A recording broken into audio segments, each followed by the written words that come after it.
Cette histoire se passe au Gabon et m'a été racontée par une abonnée qui souhaite rester anonyme et donc vous savez, pour des raisons de confidentialité, les noms seront changés. Nadia a un stand de commerce dans un marché, donc elle a une table où elle met ses trucs dans le marché, mais ça ne fonctionne pas du tout. Nadia a une copine dans le marché qu'on appelle Déborah, mais elle, son commerce marche mais vraiment bien. Et donc Nadia se dit, pourquoi son commerce fonctionne et pas le mien? Je dois aller la voir pour qu'elle m'explique. Nadia va voir Déborah et elle lui dit, ah Mako, c'est comme ça qu'on appelle copine quand vous êtes vraiment des copines Mukota, donc des copines proches. Donc Nadia lui dit, ah Mako, comment tu fais pour que ton commerce fonctionne aussi bien que ça? Moi, ma marchandise ne fait que moisir dans le dépotoir parce que j'ai pas de clients. Déborah lui dit, tu veux vraiment savoir comment je fais pour que mon commerce fonctionne aussi bien?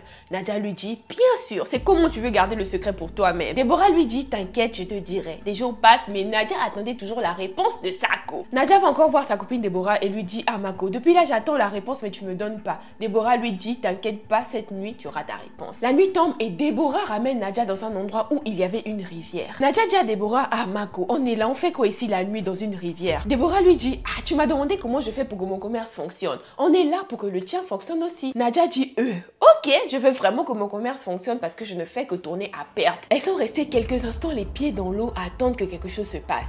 Et c'est là qu'une femme apparaît dans l'eau et c'était une sirène. Déborah dit à la sirène, Mami Wata, c'est elle qui veut aussi que son commerce fonctionne. Je tiens à préciser que là, je ne parle pas de sirènes qu'on voit dans les films, qu'on voit dans les dessins animés. Là, c'est vraiment des créatures surnaturelles qu'on voit mystiquement dans le spirituel. Nadia, la petite Mukota, voulait tellement que son commerce fonctionne et donc elle dit à la sirène, oui, je ferai tout ce que vous voulez. La sirène dit à Nadia, tu dois faire un pacte avec moi et le monde mystique. Mais par-dessus tout, tu dois te marier avec cet homme-là. L'homme que Mami Wata montré, c'est un homme, une créature surnaturelle qu'on ne pouvait même pas décrire, tellement elle était laide. Nadia, là où elle était, elle prend la fuite tellement la créature lui faisait peur. Et donc depuis ce jour-là, Nadia est devenue muette, elle ne parle pas. Et vous allez me dire comment ils ont su pour l'histoire, je ne sais pas, mais j'ai quelques théories. La première théorie, c'est Déborah, après avoir vu que sa copine était muette, elle a décidé de raconter l'histoire. Mais ça, c'est toujours pas sûr. Et la deuxième théorie, c'est peut-être Nadia qui a raconté à ses proches en écrivant, peut-être, parce que c'est un des proches de Nadia qui m'a raconté l'histoire. N'oubliez pas, tout ce qui brille n'est pas de l'or. En tout cas, si l'histoire t'a plu, n'hésite pas de me laisser ton avis dans les commentaires. Je réponds à tous les commentaires. Moi, je te fais plein de gros bisous